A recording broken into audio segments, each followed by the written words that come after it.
E um ATM novo no centro de cidade seguramente é aquilo sigue a parte do projeto de embellecimento de nos Caia Grande.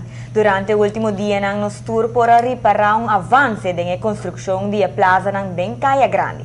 O projeto aqui está que um cambio positivo para o centro de cidade. Diferentes detalhes da plaza não traz benefício não somente para os comerciantes, mas também para os cidadãos. Presente para sobre muito provável para outra luna de dezembro nós também temos ATM de Banco de Caribe que não e tanto mostra bom tu costa claro Deus está agora que nós está guarda para não cabo com o trabalho na Ribe Plente mas você mesmo mira anto já para nós instalar turcos para nós poder vir operacional. Hobby bom, não? Well, isso mira cada viagem com o plano que mais progresso. Está quase claro. Well, mas nog niet helemaal. We zijn er bijna. Pero anyway, cada hoje vem com muito mais informação de deporte. Cada hoje está bastante triste, mas o Moço é um de bom aí. Queda conosco.